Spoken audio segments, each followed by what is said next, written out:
classic French onion soup is based on fragrant caramelized onions and a hearty, rich beef broth. Individual portions of that soup are then topped with a toasted piece of bread known as a crouton, and then a heavy fistful of melted Gruyere cheese. It makes a show-stopping first course for any meal. In this bowl here, I have about 4 pounds of onions that have been sliced, and I'm going to finish slicing up the last of the onions here. So I just remove the root and the tip of the onion. Typically cut the onion in half, and this makes it much easier to peel. And then just slice the onions. You want to slice them pole to pole. It doesn't matter if the onions are all completely even or not, because they're going to cook for so long and break down so much that you won't be able to tell the difference in the end. Add those to the rest of our onions. Now in this pot here, this large Dutch oven, I have 4 tablespoons of unsalted melted butter that's been melting away over medium-high heat. And to that, I'm going to add all 4 pounds of our sliced onions. And along with those sliced onions, I'm going to add 1 teaspoon of sugar and 1 teaspoon of table salt. So we're going to mix this all together. The sugar and salt are going to do 2 things in here. One, they're both going to help pull moisture out of the onion. That moisture also contains some sugars. Those natural sugars will eventually caramelize. And the added sugar also helps expedite that caramelization process. So it just gives it a little bit of a boost. And for this, I use just basic yellow onions. You could use white onions if you wanted to. There's no reason to use sweet onions like Walla Walla or Vidalia onions. They're just going to become too sweet at the end of cooking. And these onions will cook down to be completely sweet enough on their own. Okay, now at this stage, we're going to put the lid on the pot, and we're going to let the onions cook for about 20 minutes. Now the lid is going to trap the steam in there. That steam is going to create a hot cooking environment, and it's going to help the onions break down and release their moisture. Okay, it's been 20 minutes, so we can take a look at our onions. You can see they've released a ton of moisture. They're also very, very soft at this point, and that's exactly what we're looking for. So at this point, we're going to continue to cook the onions for about 5 to 10 minutes to drive off all this excess liquid in the bottom of the pot so we can actually begin the caramelization process. It's been about 10 minutes, and you can see we've driven off a fair amount of liquid from these onions, and a little bit of fond, which is the browning that happens from the caramelization of the sugar, has started to form on the bottom of the pot. And that's great. So we're going to reduce the heat at this point to medium, and we're going to cook these onions slowly and give them a stir every now and then until they are really deep golden brown and they have really developed their sweetness. Now, if those little bits of fond on the bottom of the pot start to burn or get too dark, you want to just be diligent about scraping them up. And if you're unable to scrape them up with a spoon, you can add a tablespoon or so of water just to help lift them off the bottom of the pot.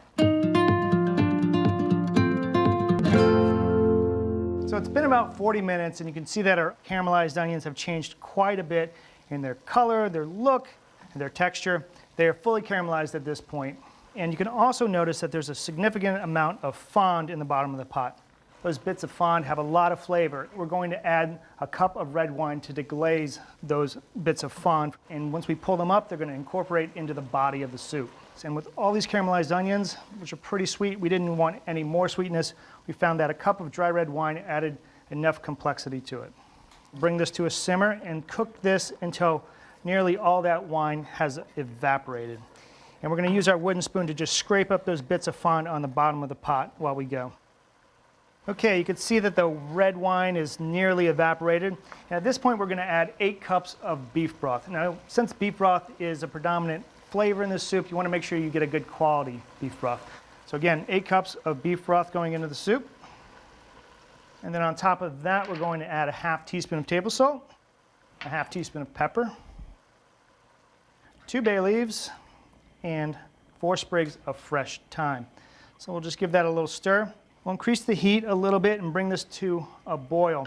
Our soup has come to a boil now, and we're going to reduce the heat to medium-low. And we're going to let it simmer gently for about 30 minutes, during which time it's going to reduce and concentrate in flavor. While that's going on, we can turn our attention to the croutons. Traditionally, when you get a crock of French onion soup at a restaurant, the croutons are in a disc that cover the entire surface of the soup.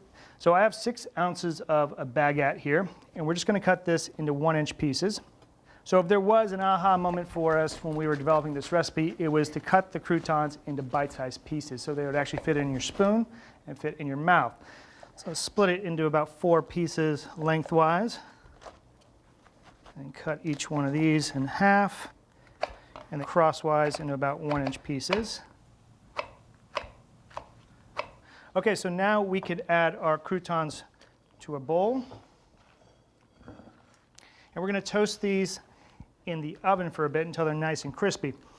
In order to help with the toasting, we're going to add 3 tablespoons of extra virgin olive oil, 1/4 teaspoon of salt, and 1/4 teaspoon of pepper. We'll just stir them around to coat all the croutons evenly with the oil and the salt and pepper. We can just throw that onto a sheet pan and spread them out into an even layer. And we'll put these in a 350-degree oven for about 15 minutes until they're nice and crisp and golden brown. The croutons are fully cooled. You can see they're nice and crisp at this point. That's perfect. And our soup has also been simmering for a good half hour, and it's reduced and concentrated in flavor. So we can go ahead and turn that off. We're just going to fish out the bay leaves and the thyme sprigs. And at this point, this is our last opportunity to season the soup before we put it into our crocks. So we want to give it a taste and see if the salt and pepper is correct. That's pretty well seasoned. I'll add a touch of salt though, and a crink of black pepper, and stir that in. Okay, now at this point we're ready to go ahead and portion our soup into our traditional French onion soup crocks. If you don't have these kind of crocks, you could at this point put cheese on top of the crouton piles, put these back into the oven, portion the soup into regular soup bowls, and then use a spatula to scoop all these croutons and cheese on top of those bowls. But we're going to stick with the traditional way today.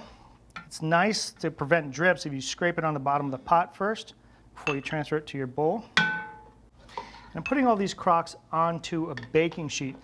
This is going to make it easier for us to transfer all the crocks into the oven at once rather than fumbling around with individual crocks. Okay, perfect. Now we're ready for the best part of the recipe, which is the cheese and the croutons. So when you're eating this, it should feel slightly indulgent, almost like there's too much cheese, and that means you're doing it right. So we're going to start off with about 1 cup of Gruyere. We're going to add and divide among these soup crocks. So it's about heaping 2 tablespoons per soup. Now this is slightly different than the traditional method where you just put the croutons on top and then the cheese. We wanted to get some of that cheese into the soup as well. And now we're going to add our croutons.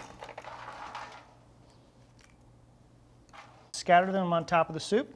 We're going to finish with our remaining cup of Gruyere cheese. Again, about 2.5 tablespoons per soup crock. Okay, and we're finally going to top this off with a little bit of shredded Parmesan. We shredded this on the large holes of a box grater, and we have about 1.5 ounces here. Again, so it's about a heaping tablespoon or so per soup. We've preheated the oven to 500 degrees, and we're going to throw these crocks into the oven and let them cook until the soup is bubbling around the edges and the cheese is melted and gooey and golden brown.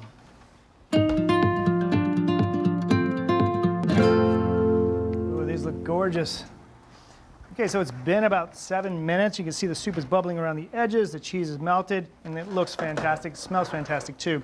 So at this point, the soup is extremely hot. You could tell that from all the bubbles. We're gonna let it sit before we dig in, just to give the cheese a little chance to set up.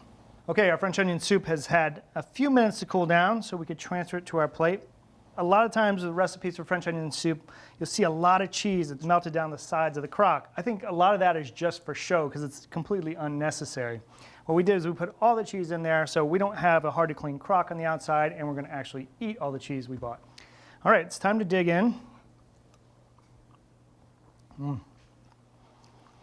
So good. Although it didn't seem like very much red wine in the beginning, you could really taste what it's adding to the soup. It's very complex for so few ingredients. The cheese and the croutons add a lot of textural appeal to the soup. It's perfect for any special occasion, dinner, a cold day. It comes together relatively easily after you're done caramelizing those onions, but the payoff for that little bit of work is just tremendous. So for a great version of this classic soup, start with a solid batch of caramelized onions. You glaze those onions with a little bit of red wine, and finally cut the croutons into bite-sized pieces. From Cook's Country, a special occasion-worthy French onion soup.